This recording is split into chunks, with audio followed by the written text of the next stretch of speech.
Time for another outdoor update. Why today outside? Well, the inside right now is even noisier as the construction is ongoing, and actually Andrew has the noisy conference room for an interview with a programmer. So we're outside again today. So, hey, orange shirt, color, not black. Why? Couple reasons. First, as people ask me on the forums, hey, you've lost weight, you know, you don't have to wear just the black polos anymore. So I brought out one of my older shirts. And for people who used to know me back in the old Mythic days when I was younger and thinner, I actually wore a lot of color. So, you know, I don't want to say that no more black t-shirts or black polo shirts or anything like that, but at least for now a little bit more color. The other reason, besides the fact that it is fall, is this shirt actually has something to do with what I'm going to be talking about at the end of the update. So it's perfect. First part of the update has to do with what happened yesterday. For those of you who either checked your email or who saw our update on our website, you saw that we made another stretch goal, which is of course fantastic. The year system is now confirmed for Camelot Unchained at launch, and we've announced the new goal. The new goal is of course the Sound Man Cometh. Now, what does that mean to all of you backers? First, it means that we're going to add AAA sound and effects to Camelot Unchained. Of course, we're always going to have sound and effects, but now we can actually go out and hire, a real audio engineer, a sound guy, sound gal, somebody who can come in here and actually save us time. Because once we have them, it means guys like Andrew or guys like myself won't have to worry about doing the things that we were going to have to do if we had to do all the sound and music on our own. Second, it's going to mean an even more immersive game. And that is really important. We know how so many of you, including myself, think that sound and eventually a musical score as well are very important for this game. And we intend to use this money to make sure it happens. And that's also why the stretch goal is a bigger one at $150,000. Third, if you haven't checked out the most awesome video we produced yet, you need to go to the website or go to our YouTube and find the video that we uploaded yesterday with Andrew leading the CSE band well, let's just say in an attempt to show you guys why you don't necessarily want us doing the sound and the music for this game totally on our own. And the last thing about it that's incredibly important is that, if you guys remember, my last foundational principle, I told you folks that we were not going to keep piling on stretch goals that could end up delaying the game. Of course we want more donations. Anyone who's doing this kind of a game or project, not just game, is happy to see other people who want to back it. There's nothing wrong with that. But we don't want to encourage that by adding stretch goals that will make it more difficult for us to deliver the game on our current schedule. Yes, extra money is great. We love it. That's fantastic. But not if it comes at the cost of additional delays in Camelot Unchained. We don't want this to be like Gilligan's Island, okay? This is not going to be a 3-hour tour that's stretched into many years. We want this game to come out on the current schedule. Now, we've also said we will delay it if we have to. We will. But we will not. And none of the goals going forward are going to be the kind of goals that could end up distracting the team. That's all there is to it. We'll have extender packs. We'll have other hiring goals, just like we did with Max, for example. That's the sort of stuff that's important to us. We want to deliver this game on time. We want to deliver this game with the quality that we promised, and adding other stretch goals just so we could bring in some additional money that could end up then biting us all in the posterior, not what we're going to do. So I hope everyone who's either read my last foundational principle or has heard me talk on this before knows and can see once again how we keep our word. And this stretch goal is a perfect example of that. So the second bit about today's update, we're going to have another pre-alpha test this Friday. We'll post the schedule on Thursday. I would expect it will be the same schedule that we used the last time for a Friday, but please check the websites, check your emails, and you will have an update as to when the test will occur.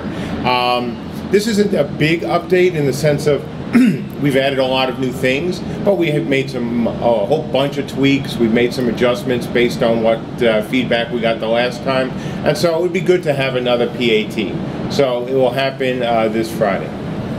Third part of today's update, and this is something I hinted, or didn't even hint at, I talked about it on the forums the last time, and it's why I'm wearing color. It's the fall, right? You can see all the nice, somewhat pretty colors out there. What does that have to do with the TDD? Because that's what I talked about on the forums, that it was going to be the armor for the TDD that we were going to talk about. Well, actually it has a lot to do with TDD armor, and it has to do with the concept of quartz. I mentioned this, I hinted at it in the last update where I said the ball was hit out of the court. For those who know the expression, it should be the ball out of the park. The misuse on purpose was a hint. Unfortunately, it was a bit obscure. But that's what's the important bit of understanding TDD armor. Now, we could have gone down the route that many games do with, you know, anything that is a TDD, Fae, She, Elf, anything in that kind of universe, and gone really fancy, very bright and shiny, very pretty. And Lord knows Michelle would have been very happy, because if you've seen her artwork, you know that she likes the pretty. But, you know, they were tasked with going in a slightly different direction. And that direction is based on the concept of quartz within the TDD. And these quartz are seasonal. So you have the winter quartz, you have the summer quartz, you have the fall quartz, you'll have the spring quartz. And what you're going to see now are some examples of their armor that is based not only on the quartz, but also whether it's on basically a new TDD male or the Banshee. Those guys and that armor, you'll see works actually kind of well. So the first thing I want to show you is some of the changes that have come up in how we are going to allow players to customize the Banshee. What you're seeing now are some of the new concepts for the Banshee.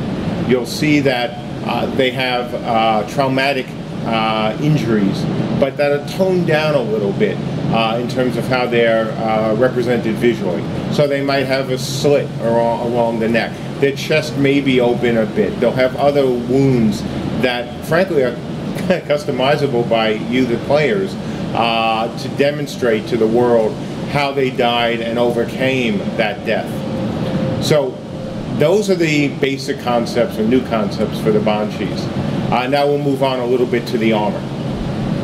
The idea of quartz, again, is a very well-known one within the literature of whether it is the TDD, the Danoan, She, Elves, Fae, however, you know, and whatever words you want to use to describe this group.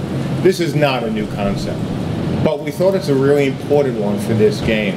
We've talked about how connected, of course, the TDD are to the natural world, to the forests, towards the whole preservation of life that was very, and still remains very important to them. And so the idea of them being very associated with these concepts and allowing our artists to express that is something that I think is obviously very cool, and it's something I am really excited about. So if you're looking for armor that, you know, can be very associated with Asian MMOs, very bright, very shiny, you know, very sharp, edgy, and fancy, that's not the route we're going with the TDDs. Their armor is going to reflect the natural world. Now, it is still armor. It's not going to be they're just wearing a piece of bark, you know, on their bodies. But it will be armor that can reflect the court that they can choose to be aligned with, and that's also important. You don't have to align yourself with any one court. You'll have the option to.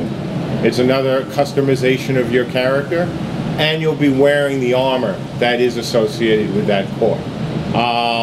Now, will you have to only be associated with one or none?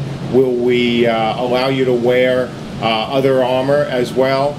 That's something that's going to be talked about. The idea, of course, of the courts in this game is something fairly new in terms of what we've discussed with you guys, and we want to get feedback. So what you're seeing now are some examples of potential fall court armor that the team has created. You can see how it echoes not only the colors of the fall, but the elements as well, the trees. You see things that look like metal that really aren't metal. All of that is important, not only in differentiating the Arthurians from the Vikings, from the TDD, but also giving that sense of realm pride that you've heard me talk about from even before the Kickstarter. Your armor should not look the same if you're a TDD as the Arthurians' armor or the Viking armor. And the idea of the courts, as you can see from the fall armor, is one great way of doing it. So that was the fall court armor. Now it's time for the armor of the winter court. As you can see here, it is very different from the armor of the fall court, just as it will be from the summer and the spring. So you have, if you look very carefully on their bodies, you see the icicles that are on the armor. You see the coloration is different on the armor. It's meant to not only reflect the winter, but when we get seasons into the game, which is something we have talked about, and snow into the game, the armor will blend in a bit more with the background. It'll look even cooler, in the background. And so that's what we were going for with the winter court. So when you look at all this armor, I think, and I hope your guys' takeaways are that it's cool, it actually looks functional, and it will help not only give you folks the realm pride of being a TDD, but also you're looking at this armor and go, this is actually just cool. And it doesn't matter if you are a TDD, it doesn't matter if you are a Viking, it doesn't matter if you are a Arthurian, because all the armor in the game, everything that we are trying to do and trying to build, whether it is community with a capital C, whether it's a realm pride, whether it's race pride, class pride, all those things, it starts with obviously the concept that you have to be different, you have to be unique, and you have to be awesome. And that's what we're trying to do. And I think this armor comes really, really close, and that, for a concept, is all you can ask for. So what's going to happen next is, after this video, we're going to post all the artwork on the forums. We'll post it on our webpage. We certainly want to hear your folks' feedback on the concept of the courts, on the court armor, whether you think it's TDD or not. Obviously we do, so we hope you guys like it.